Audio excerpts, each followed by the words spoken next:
সকলের কাছে প্রিয় হওয়া রাজমোহনী তাবিজ। কিভাবে আপনি একটা তাবিজের মাধ্যমে সকল লোকের কাছে প্রিয় হবেন? আপনার স্ত্রীর কাছে, আপনার প্রেমিকার কাছে, আপনার স্বামীর কাছে। এই তাবিজটা যদি আপনার কাছে থাকে, আপনার স্ত্রী আপনার সাথে খারাপ ব্যবহার করবেন বা আপনার স্বামী আপনার সাথে খারাপ ব্যবহার করবে না, বা আপনার শ্বশুর শাশুড়ি আপনার সাথে খারাপ ব্যবহার করবে না। এটা ব্যবহার করলে আপনার যে ব্যবসা বাণিজ্যের মধ্যেও কোনো প্রকার খারাপ বিরূপ কোনো প্রভাব পড়বে না। এটা ব্যবহার করার ফলে আপনার ব্যবসা ভালো চলবে ইনশাল্লাহ, এটার ওসিলা করে। তো যাই হোক, এই বিদ্যাটা আপনারা কিভাবে ব্যবহার করবেন, কিভাবে নিবেন নিজেরা, আমি পূর্ণাঙ্গ নিয়ম আপনাদেরকে বলে দিতেছি। এটা আমি নিয়মে এখানে বলে দিতেছি, তবে বিষয় হচ্ছে আপনারা যদি আমাদের মাধ্যমে নিতে চান সেক্ষেত্রে এটা হাদিয়া প্রযোজ্য। আর আপনারা নিজেরা করে নিন, আমি একদম পূর্ণাঙ্গ নিয়ম বলে দিতেছি, মনোযোগ সহকারে ভিডিওটা প্রথম থেকে শেষ পর্যন্ত শুনবেন। তো প্রথমত এই কাজটা করার জন্য আপনাকে এই নকশাটা নিতে হবে।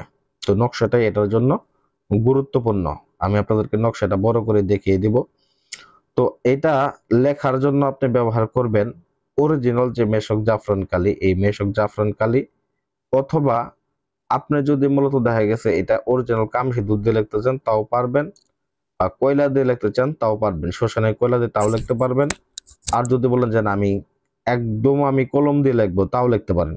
তো এটাকে অবশ্যই লিখতে হবে আপনার ভুজ পেপারের উপরে। ভুজ পেপার ছাড়া এই কাজটা করা যাবে না। ভুজ পেপার উপরে রক সংকট ভাই, ভুজ পেপার কোথায় পাবো? ভুজ পেপার আপনি কবিরাজের দোকানে গিয়ে বললেই ভুজ পেপার পাবেন, একদম স্বল্প মূল্যে পাওয়া যাবেন। তবে এখানে বেশি মূল্যের যে জিনিসটা সেটা হচ্ছে 3 ধাতুর একটা তাবিজ বানাইতে হবে আপনাকে। তো দেখেন নকশাটা, এই সেই নকশা। তো আপনারা এটাকে ভালোভাবে স্ক্রিনশট দিয়ে নেবেন, নিয়ে তারপর কি করবেন, এই নকশাটাকে ওই ভুজ পেপারের উপরে অঙ্কন করবেন। অঙ্কন করে যে 3 ধাতুর একটা তাবিজ আপনি স্বর্ণকারের দোকান থেকে বানিয়ে আনবেন। অবশ্যই 3 ধাতু, যেমন লোহা, রূপা, সোনা, বা লোহা, তামা, রূপা, এরকম ভাবে 3 ধাতু দিয়ে আপনারা একটা তাবিজ বানিয়ে নেবেন। তাবিজটা বানিয়ে নেওয়ার পরে ভুজ পেপারের উপরে এটা অঙ্কন করে অবশ্যই নিচে আপনার নাম লিখবেন।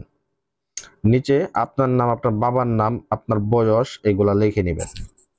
এই জিনিসগুলো লিখে নিয়ে তারপরে এটাকে আপনি ওই তাবিজের মধ্যে ভরবেন। অবশ্যই কাজটা যে কোনো শুক্রবার দিন এবং সোমবারের দিন করবেন।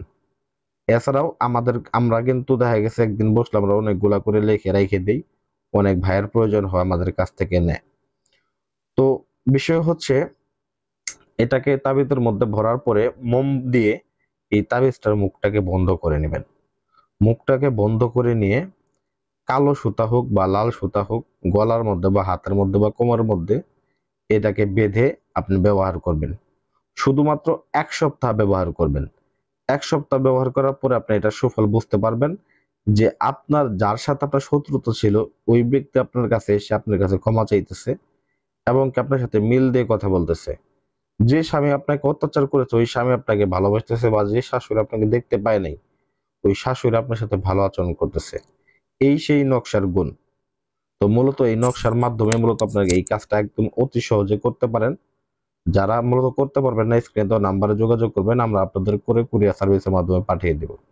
তো আশা করি ভিডিওটা ভালো লাগবে অবশ্যই লাইক করবেন এবং চ্যানেলটাকে সাবস্ক্রাইব করবেন। ধন্যবাদ সবাইকে, ভালো থাকবেন।